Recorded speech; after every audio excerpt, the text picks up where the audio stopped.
Hello dear students. मेरा नाम अनिल कुमार श्रीवास्तव है।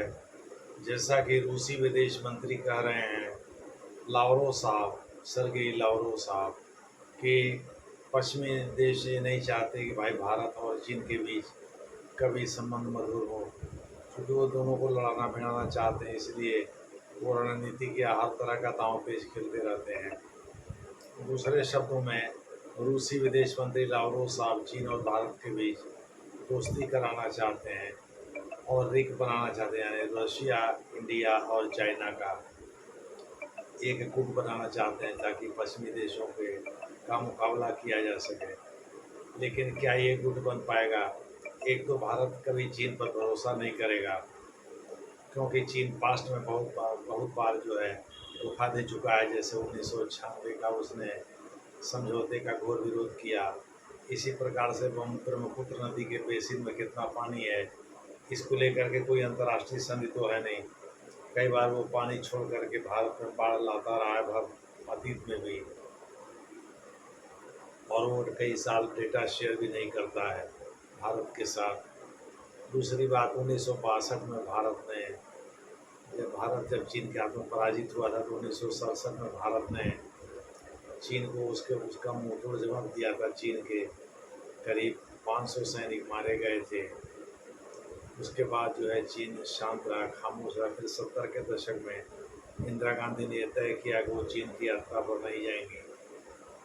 दूसरे शब्दों में, चीन की यात्रा पर 1962 के बाद जाने वाले पहले शख्स राजीव गांधी ही हैं, जो कि इंदिरा गांधी के लड़के थे, जिनकी हत्या हो गई थी बाद में चल करके श्री पेरुम्बदूर, चेन्नई में, यानी मद्रास के निकट,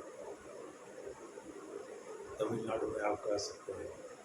तो इस प्रकार से मोटे तौर पर आप कह सकते हैं कि चीन और भारत के आपस में संबंध बन पाएंगे, इसको लेकर के मुझे डाउट है।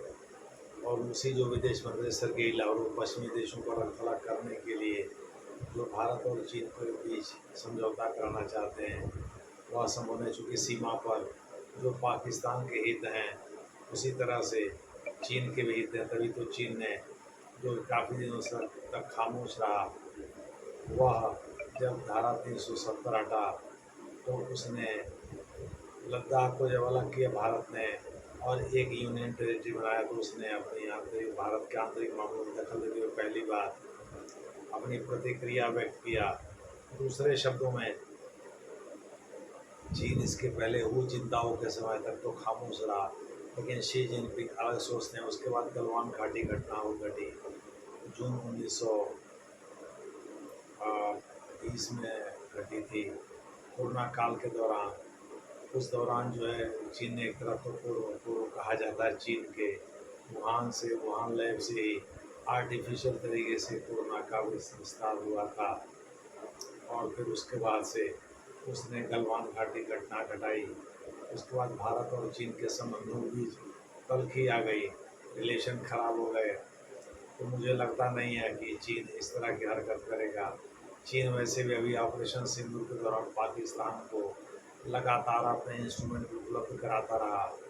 कई चीनी उपकरण भारत ने मार गिराए हैं, जिसमें F-35 भी है, सॉरी, जो चीन का PL-35, चीन का मिसाइल सिस्टम है PL-35, उसको भी भारत के एयर डिफेंस सिस्टम ने मार गिराया है, जिस पर कि DRDO रिसर्च करे, जिसे जापान वगैरह देश भी मान रहे हैं। तो मोटे तौर पर आप कह सकते हैं कि चीन के HQ-9 हो या और हो, एयर डिफेंस सिस्टम या कोई मिसाइल हो, उसको भारत ने ऑपरेशन सिंदूर के दौरान मार गिराया। तो चीन कभी पाकिस्तान से अलग नहीं हुआ, क्योंकि चीन के हित पाकिस्तान में बहुत ज़्यादा हैं। CPEC के माध्यम से China Pakistan economic corridor Gwadar बंदर का बलूचिस्तान में स्थित है, जिसको कि अब अपने नेवल बेस के रूप में इस्तेमाल कर रहा है चीन, ताकि भारत पर नज़र रख सके। भारत के आर्थिक प्रगति से उसको खतरा है। तो मुझे लगता नहीं है कि चीन और भारत कभी एक दूसरे के करीब आए। भारत भी चीन को शक की निगाह से देखता है। चीन कब पीठ में छुरा घोंप देगा, इसका कोई पता नहीं। तो लावरोव साहब जो रिग बनाने की बात कर रहे हैं, उसमें कहाँ तक सफल हो पाएंगे, कहाँ तक रूस सफल हो पाएगा, इसको तो हम नहीं बता सकते। लेकिन नरेंद्र मोदी ने जरूर व्लादिमीर पुतिन और शी जिनपिंग का हाथ मिलवाया था और अपने बीच में खड़े थे। इससे ये पता चलता है कि जब भारत पहल करेगा तभी जा कर के मामला हो पाएगा सही। दूसरे शब्दों में, या तो भारत पहल करे या तो चीन पहल करे, तब कुछ नज़दीक आ सकते हैं। हालांकि फिर भी एक दूसरे को शक की निगाह से देखते रहेंगे, क्योंकि आपसी पड़ोसी हैं और चीन को सबसे ज़्यादा खतरा भारत से ही है, चाहे सैनिक मामले हो चाहे आर्थिक प्रगति के मामले में हो। भारत वैसे भी विश्व की चौथी सबसे बड़ी अर्थव्यवस्था हो गया है, चीन इससे जला भुना है। देखना है आगे क्या होगा, जैसा होगा वैसा आपको बताया जाएगा। धन्यवाद।